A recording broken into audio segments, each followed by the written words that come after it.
She called my work garbage, then deleted a year of my life with one click in front of 23 people.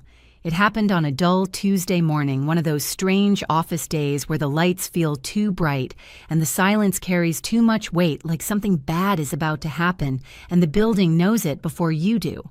I was sipping half-burnt coffee at my desk, the bitter taste sharp on my tongue, when my supervisor, Kendra Morell, appeared behind me. She didn't greet me, didn't even tap on my chair. Just a loud voice clipped and commanding everyone eyes on this. Conversations froze mid-sentence. Keyboards went still. 23 heads turned toward me and my screen. My heart gave a small thud. Some people leaned forward with mild interest. Others shifted uncomfortably. I saw one colleague, the usually chatty Rob, quietly swivel his chair away, like trying to pretend he wasn't watching. Kendra pointed to my desktop and said it with the conviction of a judge passing sentence. This is what inefficiency looks like. A full year of wasted time. This is garbage. And without even looking at me, she double-clicked the folder I had named, Client Continuity Audit 2022. I watched as 53 pages of detailed relationship data loaded on the main screen. Names, notes, birthdays, small insights about client preferences and personal milestones, all carefully tracked over 12 grueling months. Then with a deliberate pause, she hovered her cursor over the delete icon. My stomach dropped. I felt a strange tingling in my hands, like the oxygen had been drained from the room. What she was about to erase wasn't a spreadsheet. It was proof of my instincts, evidence that people, not processes, were what built loyalty.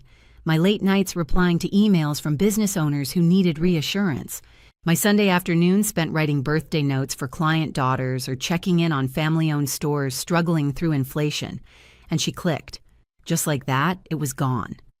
The screen blinked blank. There were no gasps, no apologies. Just a cold stillness, thick and electric. I could hear the hum of the fluorescent lights, the low wheeze of the HVAC. Someone coughed into their sleeve. That's how quiet it had become. I stared straight ahead, my body motionless, but my mind a storm. Rage, humiliation, grief. They all swirled together, pressing hot behind my eyes. I blinked hard.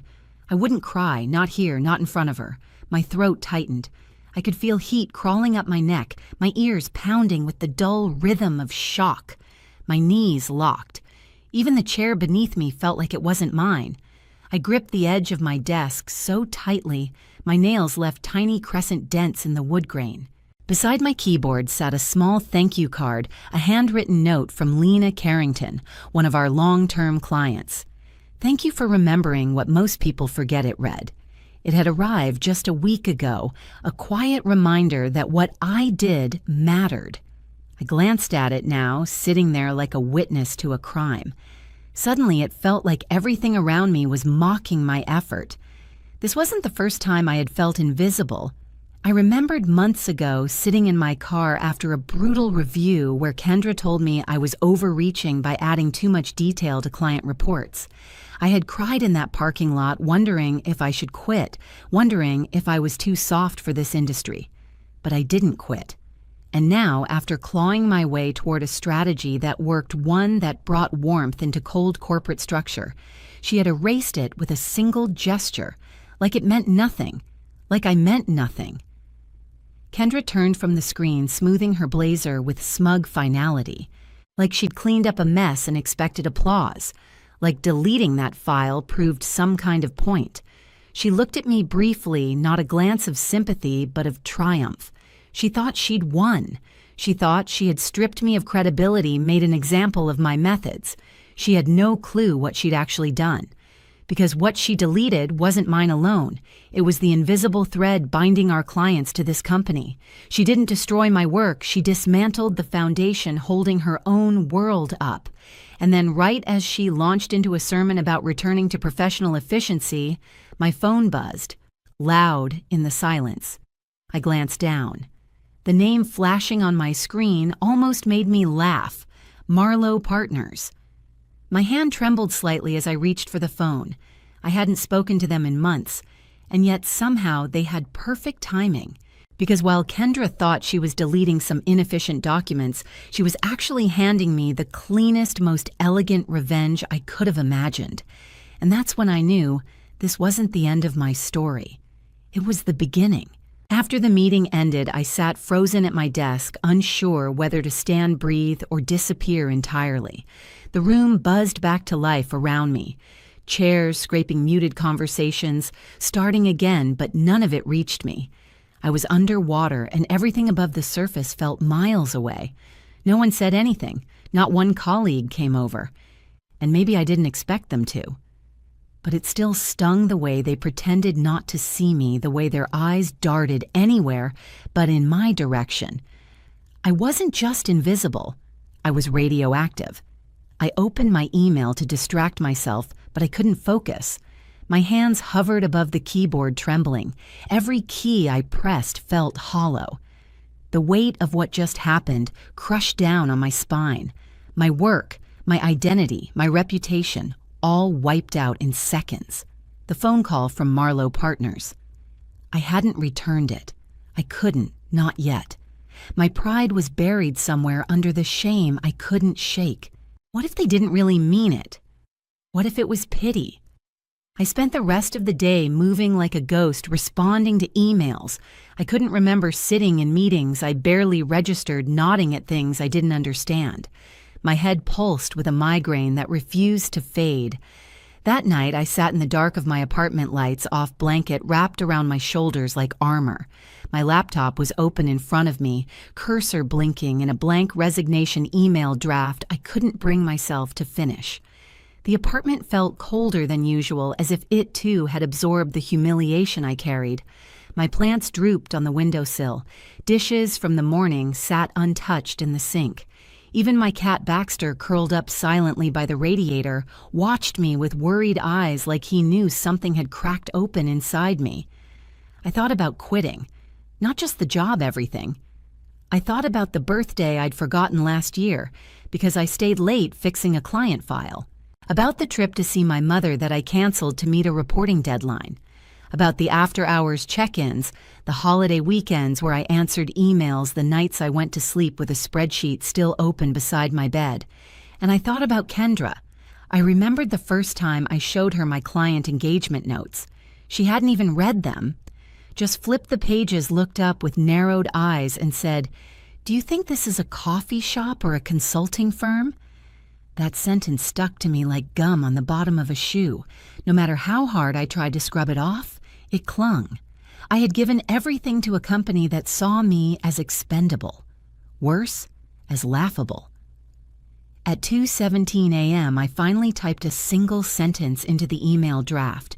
"You erased my work, but you will never erase my worth." Then I deleted it. Not because I didn't mean it, but because I realized something else. They didn't deserve my exit letter. They didn't deserve closure. I deserved to decide what came next, not in the shadow of humiliation, but in the full light of who I was becoming. And the more I sat with that silence, the more I understood it wasn't emptiness. It was space. Space to choose something better, to answer the call that waited on my phone, to build something real, to stop playing small just to make insecure people feel safe. And so just before dawn, I picked up my phone and called back Marlowe Partners. The woman on the other end, her voice was warm, steady. "Maya, we were hoping to hear from you."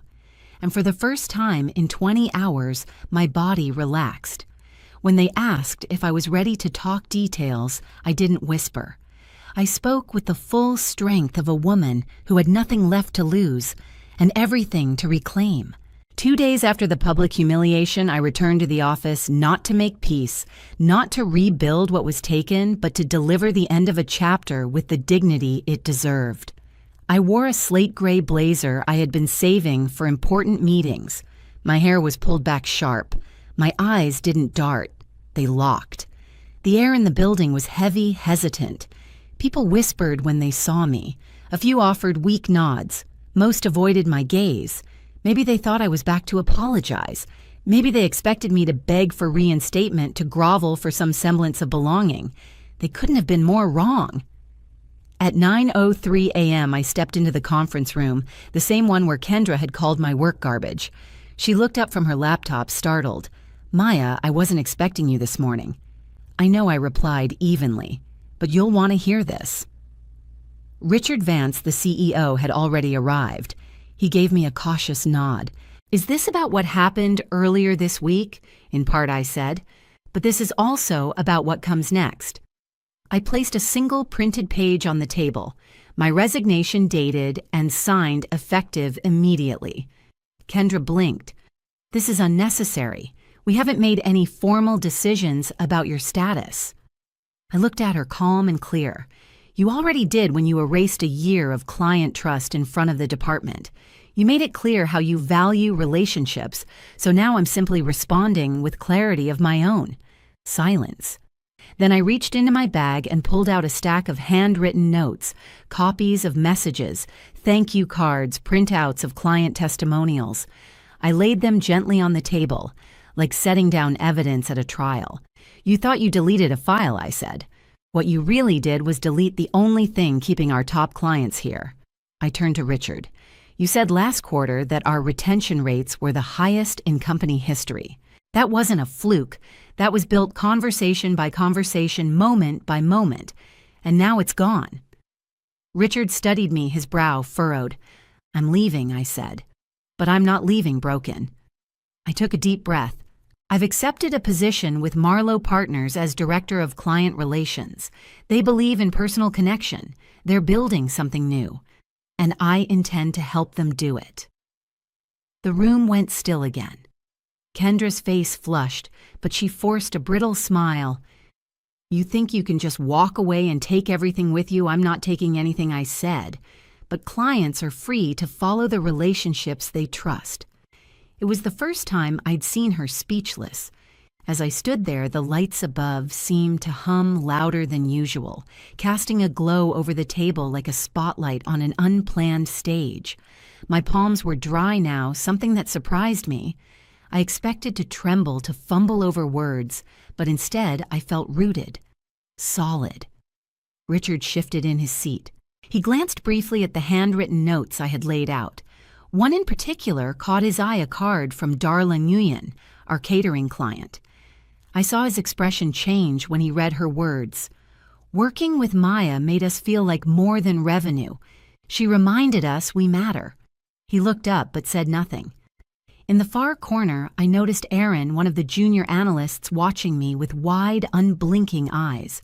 She had always been quiet, always stayed in her lane, and yet in that moment, her gaze spoke more than any voice in the room. "Thank you." Funny.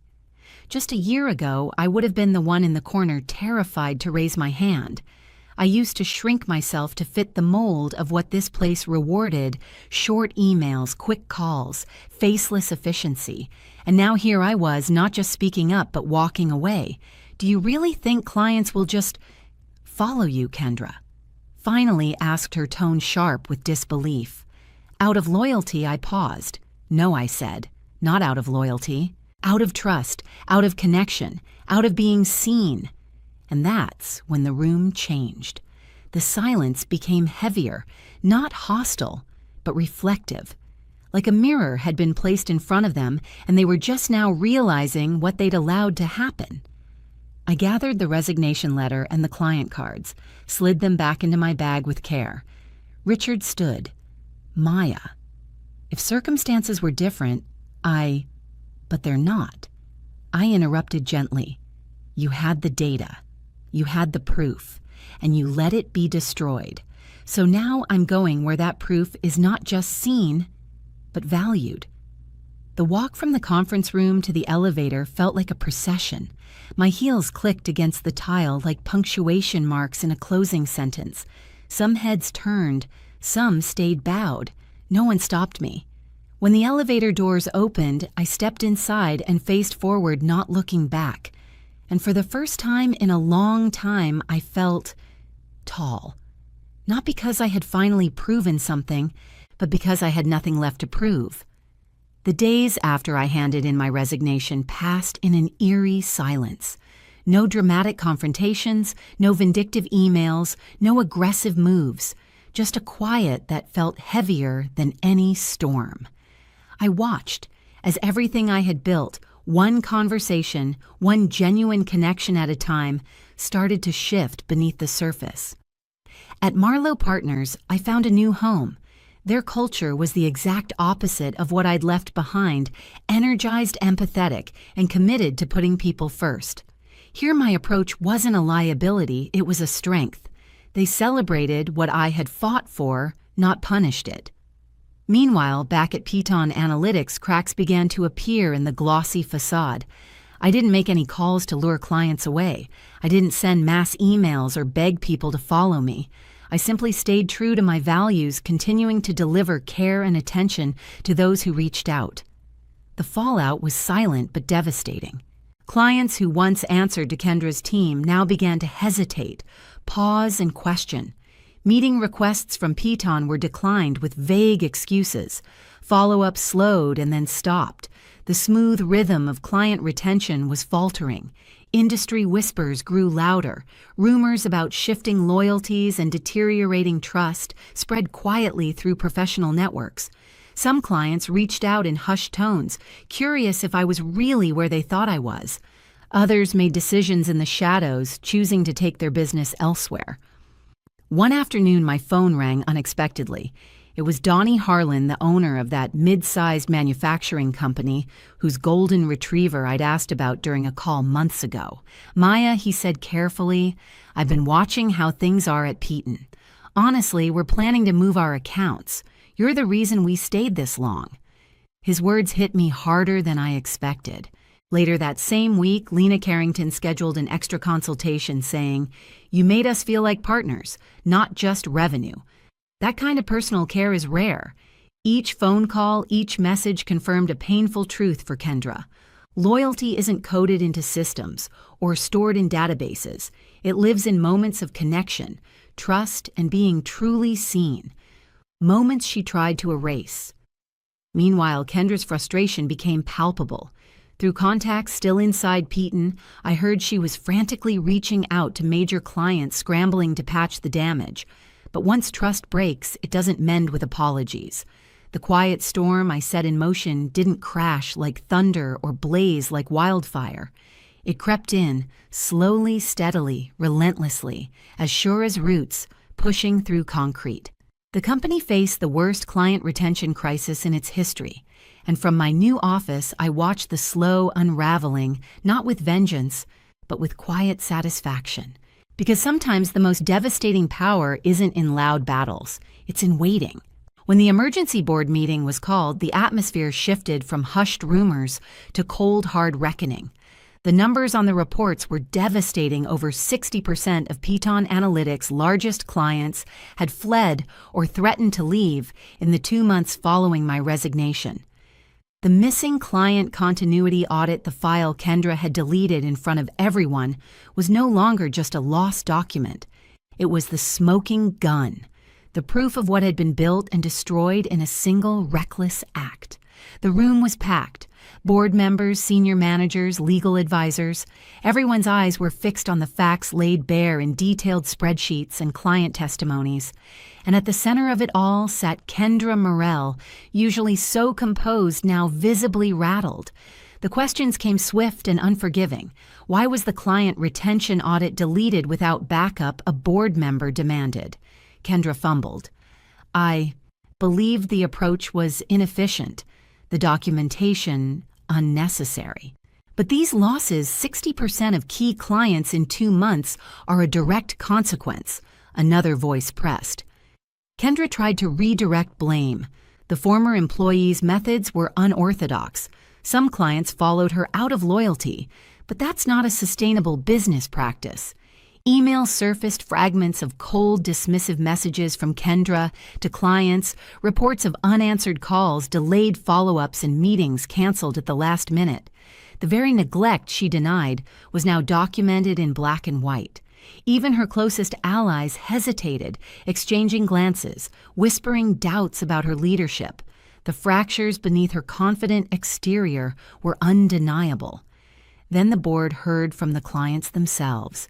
Statements poured in, once silenced by corporate protocols, now candid and sharp.